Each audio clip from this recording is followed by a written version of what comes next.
Ahojte, nachádzam sa v nemocnici, ako vidíte, a nie som zelenou. Prekvapenie. Bol som operovaný na chrbticu. Divíte sa. Padol som na chrbát a posunuli sa mi stavce. Až si spomínate, tak volá sa to spondylolistéza, dopredu ventrolistéza, dozadu retrolistéza. Ja som mal posun dozadu. Operácia sa robí otvorene, asi 12 cm rána, metódou PLIF. To si pozrite potom na Google, keď vložíte tieto písmená do Google, operácia metódou PLIF, tak vám vybehnú videá aj obrázky. Robí sa to tak, že sa otvorí rana, odrežú sa tam časti zostavcov, na tie sa našrobujú skrutky a cez tie skrutky sa preťahnú dve tyčky, ktoré vlastne sa zašrobujú a okolo na to sa zašrobujú a zafixujú a tým pádom máme akoby zrastené dva stavce dohromady. Medzi stavce sa dávajú umelé platničky, je ich viacej druhov, kovové, keramické, plastové, všelijaké, aj s biologickým materiálom. Takže je to celé zviazané a to, čo ja teraz mám, tak musím nosiť takýto pás. Vzadu to má tyčky, aby to bolo fixované.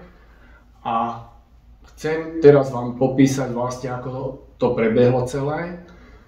Prvý deň po operácii bol kritický, keď som sa zobudil, ukrutná bolesť.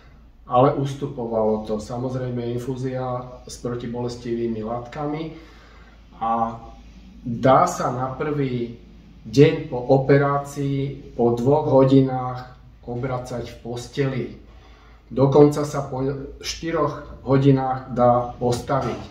Ale samozrejme, že z vás trčia hadičky, do ktorých vyteká zrazená krv, takže ďalej sa nedá dostať, ale tá pohyblivosť tam už, čo sa týka tela, je. Druhý deň po operácii už je normálny, môže sa postaviť, chodí okolo postele, asi takouto metódou.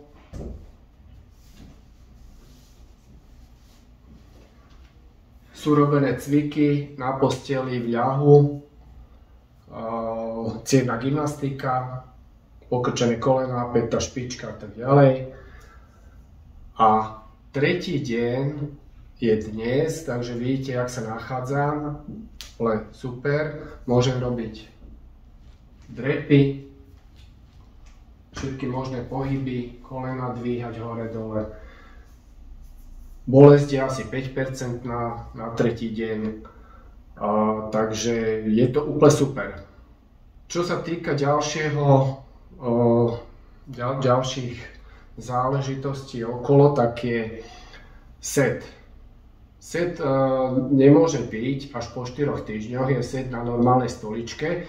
Dovtedy je set na vysokých stoličkách, to je druhý týždeň.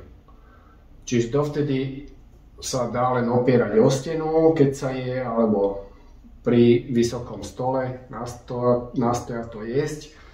Takže trvá to do 2 týždňov, keď človek vlastne takto sa správa a potom ide na vysokú bárovú stoličku.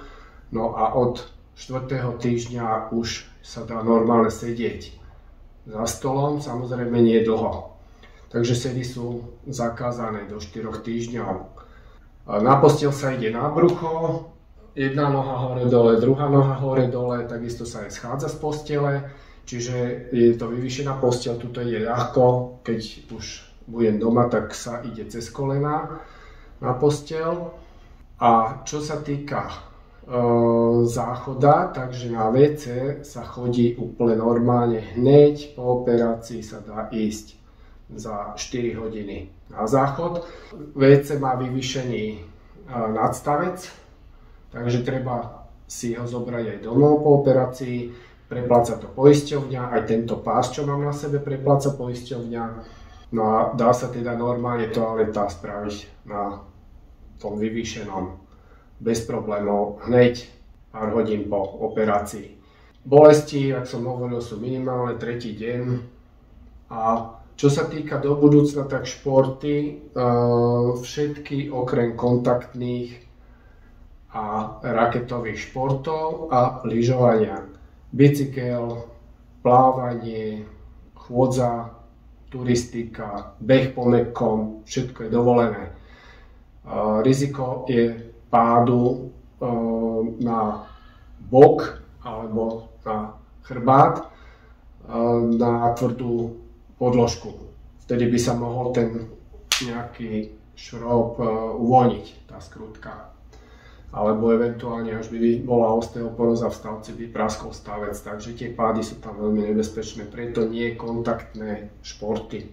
No a rekonvalescencia 5 až 6 mesiacov, PNK 5-6 mesiacov samozrejme. No a potom sa ide do kúpeľov na 3 týždne normálne Ačko. Takže tí, ktorí máte tento problém, spondylolistézu a rozmýšľate ísť či neísť, doporučujem, skutočne sa to oplatí. Je to na pár dní v nemocnici, 7 až 10 dní v nemocnici, na 10. deň po vyťahnutí z ho prepúšťajú domov. Doprava je buď sanitkou domov, alebo dá sa vo vyvýšenom aute šikmo, ale musí byť vystretý. Človek nesmie sa zohýbať, nejako seda, alebo tak, všetko musí byť vlastne, ako by ste mali právitko v chrbte robené. Takže žiadne predklony sa tam nesmú robiť. A to isté v sede, tá lordoza by sa prehla, takže to sa nesmie stať. No a ešte čo doporučujem, je dobré pred operáciou si zobrať svoju krv na transfúzii, do konzervy odložiť a máte svoju krv na operáciu. Takže nemusíte používať cudziu, takže taká výhoda. Ten líši, čo sa mne stalo s bežnými operáciami platničiek, kde operujú vlastne hernie väčšinou, takže si toto nepomýlte, že ak sa cítim dobre po operácii hernie, to je niečo iné. Takže ja mám posunutý stavec. Takže ahojte, držte sa, vrátim sa, začneme cvičiť.